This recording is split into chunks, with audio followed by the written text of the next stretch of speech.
Isabelle Maréchal. Un remède naturel contre les mauvaises nouvelles. Isabelle Maréchal.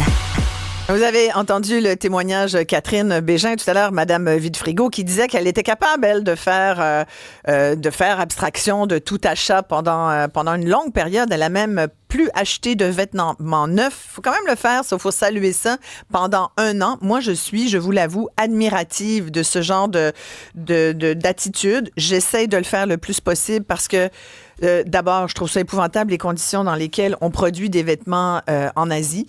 Moi, je veux pas faire travailler des enfants qui, sous prétexte que je vais m'acheter une blouse qui va mal survivre à mon lavage et qui coûtera pas cher. À un moment donné, il faut aussi se raisonner nous-mêmes. Est-ce que c'est bien nécessaire?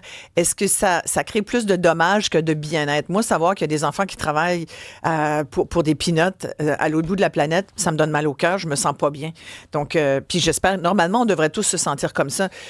Surconsommer, même de la bouffe, gaspiller, le gaspillage alimentaire, là, on l'a pas dit tout à l'heure, mais c'est le tiers de notre assiette qui finit dans le compost ou dans la poubelle, pour ceux qui compostent pas. Je trouve ça terrible, alors qu'il y a des gens, même au Québec, qui mangent pas. Fait que, sincèrement, il faut qu'on change notre façon de voir les choses, se libérer par la déconsommation. Puis ça, c'est comme... Ça fait toujours réagir, ce mot-là. C'est comme la décroissance. Dès qu'on met « dé » avant un verbe, on dirait qu'on recule. Alors qu'au contraire, on devrait vraiment s'y intéresser. C'est ce que fait mon invité Jean-Sébastien Marsan. Il est auteur de plusieurs ouvrages de vulgarisation. Merci beaucoup d'être là, Jean-Sébastien. Ça fait plaisir. J'ai ressorti « Se libérer par la déconsommation, 101 manières d'atteindre la santé financière », publié par les éditions du Journal. Se libérer de la déconsommation, c'est tellement un beau titre parce que c'est vrai qu'on finit par être esclave, prisonnier de notre surconsommation. C'est ça qui t'a intéressé dans ce sujet-là, finalement. En fait, au départ, je voulais écrire un guide pratique sur la simplicité volontaire. Mm-hmm. Et je me suis rendu compte que la simplicité volontaire est un concept qui n'est plus valide. Ah? Oui. Parce qu'on est tous entrés dans une simplicité involontaire depuis quelques années. Oui. Depuis la pandémie de la COVID-19. Après ça, il y a eu la hausse des taux d'intérêt, l'inflation, tout ça. Et là, le 20 janvier, on devrait entrer dans une sorte de guerre économique menée par les États-Unis. Ouais. Tout ça va nous affecter profondément. Et on ne retrouvera jamais la société de consommation qu'on avait avant. C'est fini. Alors, oui, moi, je suis convaincu que c'est fini. C'est-à-dire, pensez seulement au problème, à la crise climatique. Ça provoque des sécheresses, des inondations qui affectent l'agriculture. On le voit, le prix de plusieurs produits alimentaires explose. Comme l'huile d'olive, par exemple, qui est la production de l'huile d'olive est affectée par des sécheresses. Alors, le prix de l'huile d'olive a quasiment doublé. Là, c'est rendu un produit de luxe. Le café, dernièrement, tu vois, on en parlait en début d'année, le prix des grains de café, le café comme matière première, qui est d'ailleurs une matière qui est en bourse, là. Donc, même Nespresso envoie des avis à ses clients pour dire on va être obligé d'augmenter le coût de nos capsules. C'est pas plus mauvais parce que c'est pas toujours bon, les capsules. Il paraît que c'est rincé à l'eau de Javel. On devrait peut-être pas utiliser ça. Bref, est-ce une fake news? On sait pas trop, mais toujours est-il que le cacao aussi, le chocolat, le prix du chocolat, tous ces aliments de base qu'on pourrait considérer de base, le prix augmente effectivement. Donc, tu dis, on n'aura pas le choix, ne serait-ce qu'en agriculture, mais également tout ce qui est biens, ressources. Oui, toutes les perturbations dans la chaîne, les chaînes d'approvisionnement. Ouais. Alors, on n'a pas le choix de s'engager dans une simplicité involontaire. Et tant qu'à y être, on peut aller plus loin. Pour moi, la déconsommation, c'est la version radicale de ce qu'on appelait la simplicité volontaire. C'est-à-dire, on s'engage dans un processus où on remet systématiquement en question toute notre relation à l'argent, à la consommation, au travail, aux loisirs même, aux vacances, au tourisme, etc., pour repenser notre mode de vie en fonction d'un mode de vie beaucoup plus sain, j'allais sobre. dire. Oui, sobre, mais sain peut-être aussi. Oui, sain, plus simple, plus sobre, équilibré sur le plan financier et moins stressant aussi. Hein? Ouais. Pensez seulement que si on réduit pas mal notre consommation, le besoin de travailler s'en trouve modifié. Hein?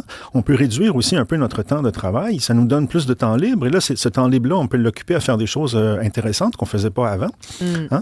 On peut passer du temps ailleurs que devant des écrans, par exemple. Pensez seulement aussi que si on réduit notre consommation puis on maintient quand même un même revenu, on peut épargner. ce qu'on n'était pas capable de faire avant, souvent. On est plus capable un peu, là. Ouais. On est un petit peu meilleur qu'avant là-dessus, sur l'épargne, à force de le dire. Ouais. Mais tu sais, quand on voit la viralité de ces défis sur TikTok, on vient de parler là, du « j'achète rien en janvier », ça, c'est devenu viral. Les gens... Et puis, il y a une raison pour laquelle ça devient viral, c'est que les gens se sentent comme moi. Moi, je suis un peu Madame Tout-le-Monde là-dessus. Je réagis beaucoup à ce genre de défi-là, parce que je me dis, j'ai envie de faire ça. Fait que c'est une tendance, bien sûr, mais est-ce que c'est une mode? Est-ce que ça va nous passer en février? Qu'est-ce que tu en penses de ces défis-là? Est-ce que c'est un pas vers la bonne direction? C'est une conscientisation? Comment tu vois ça? Moi, le défi, j'achète moins en janvier, je trouve que c'est pas très ambitieux parce qu'en janvier... C'est facile, tu vas dire? On n'a plus une scène? Après avoir trop consommé en décembre, on consomme nécessairement moins en janvier. Puis d'ailleurs, on le voit, les ventes dans les commerces de détail sont en baisse en janvier. Il y a plusieurs propriétaires de commerces de détail qui prennent des vacances en janvier parce qu'ils savent que c'est le mois de l'année où ils vendent le moins. Alors, le défi, ce serait d'aller au-delà d'un simple défi janvier, là, de repenser à long terme notre rapport à la consommation. Mais la consommation aujourd'hui... Écoute, Jean-Sébastien, il y a quelqu'un qui nous le disait, c'est la faute à Jeff Bezos, c'est pas de ma faute si j'ai consommé en janvier. Tu n'es même plus obligé d'aller dans des magasins. T'sais, pourquoi les magasins de plus en plus ferment? C'est que les gens magasinent ailleurs. Puis, tu sais, le service à la clientèle, on va se le dire, c'est tellement mauvais souvent que tu te dis, tant qu'à me faire revirer de bord par une vendeuse, je vais aller commander sur Amazon, tu sais. Oui, mais ce que j'explique dans mon livre, déconsommer, ça ne veut pas dire acheter toujours moins cher. De temps en temps, ça vaut la peine de payer plus cher pour un bien durable. Oui. Y a-tu encore ça, des biens durables? Bien, prenez le veston que je porte. Oui. Je vous dirai pas le prix, là. Moi, je considère que c'est un bien durable. Je le porte à l'occasion, hein? Comme c'est un veston de très bonne qualité, il va durer longtemps. Ouais. Prenez le cas des bottes l'hiver. Ouais. Si on paie 200, 300 $ pour une paire de bottes qui dure 10 ans, c'est bien plus rentable que payer 50 $ par année pour une mauvaise paire de bottes qui prend l'eau invariablement pendant la saison froide. Alors, de temps en temps, ça vaut la peine d'acheter des biens durables. Exactement. Et ce qu'il faut faire, c'est déconsommer, réduire au maximum les biens non durables, les biens jetables, les biens à usage unique. C'est un très bon point. Et ça me fait penser... D'ailleurs, ce mouvement-là est de plus en plus dans les quartiers. Oui. Il y a des quartiers de Montréal, entre autres, mais dans d'autres villes du Québec, dans d'autres régions, je pense en Estrie, Trois-Rivières, Sherbrooke, un peu partout au Québec. Il y a des citoyens qui ont décidé de faire des no-buy, des petits groupes, là, j'achète rien, puis ils vont se partager des biens. Tu sais, quand tu dis ta tondeuse, là, ou ta scie ronde, ou n'importe quoi, là, qu'on utilise une ou deux fois par année, ou une fois ou 2 ans, tu n'as peut-être pas besoin de l'acheter. Là. Ben oui, les outils de jardinage. Et ça, c'est magnifique. Ça, tu peux partager avec ton voisin. Ça sous-entend que tu y parles, par exemple. Ça, c'est la difficulté. Il y a Julie qui nous écrit, ça fait plus de 3 ans. Écoutez ça. Hey, Julie, vous êtes vraiment bonne. Elle dit, ça fait plus de 3 ans que je n'ai pas acheté de vêtements neufs. Je m'habille strictement en friperie. Je me fais souvent dire que j'ai un beau style. Alors, je compte garder cette formule. Hey, Julie, bravo. J'aurais aimé ça vous parler. 1-877-827-2346. Appelez-moi si vous avez 2 minutes. Ça sera peut-être un autre moment parce qu'on termine. Mais sincèrement, moi, je suis admirative, Jean-Sébastien, de cette personne qui dit, moi, depuis 3 ans, j'achète rien. Moi, j'essaie de le faire de plus en plus. Ou de sortir mon vieux linge. Comme tu vois, tu parles de ton veston. On va faire une compétition de vestes. Moi, ma petite veste ici, pareil, je l'ai depuis je ne sais pas combien d'années. Je pense que ça fait au moins 10 ans que j'ai ça. Ben oui, puis elle n'a pas l'air abîmée. Je ressors mes vieilles affaires. Oui. Ouais. Bon, j'avoue, ça, j'ai des jeans que j'ai achetés au mois de décembre en spécial. C'est ça qu'il faut. Je pense que tout le monde essaye un peu d'économiser parce que, puis même ceux qui quelqu'un disait j'ai un peu plus de moyens, fait que je me gâte. Bien, tant mieux, mais en même temps, il y a toute cette notion de dire... C'est pas une mauvaise chose de se gâter. Oui. Quelqu'un qui est très, très, très prudent sur le plan financier et qui, une fois par année, achète une bouteille de champagne à 200 $ pour se faire plaisir, pourquoi pas? Oui. Parce qu'il faut garder cette notion de plaisir, quand même. Mais il faut évaluer tous les avantages et les désavantages à un achat. C'est-à-dire éviter... En fait, c'est la compulsion qui nous pogne à la gorge souvent. C'est comme on est tellement... On est compulsif. On veut à tout prix quelque chose. Pourquoi ça? Bien, vous avez peut-être remarqué, les pauvres et la classe moyenne, dès qu'ils ont un petit peu d'argent de disponible, ils achètent des choses, des biens qui sont presque luxueux. Ouais. Les gens riches, souvent, sont extrêmement pingres. Ouais. Leur consommation courante, là, ils font super attention.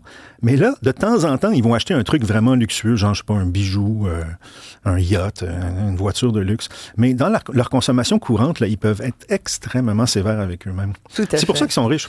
Exactement, tout à fait. Hey, Jean-Sébastien Marsan, on pourra en parler régulièrement. De toute façon, tu reviendras nous parler parce que dans ce livre, Se libérer par la déconsommation, il y a plein de trucs et d'astuces. Et puis, en fait, ça nous dit, en gros, je résume, revenir à l'essentiel, se poser des questions, réfléchir avant d'acheter. Toujours une bonne décision. C'est publié par les éditions du Journal. Allez vous procurer ça. C'est un vrai bon guide en ce début d'année. Ça, je vous donne le droit d'acheter ça.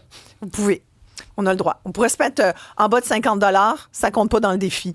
En passant, un livre, c'est un bien durable. Oui, c'est un bien durable, puis on peut le partager. Très, très bon. Merci beaucoup. On s'arrête ici. Très courte pause. Après la pause, mais c'est le moment de recevoir nos amis Isabelle Huot et José Lavigueur. Vous vous souvenez qu'on avait parlé avec José Lavigueur avant les fêtes? Il y avait un autre défi.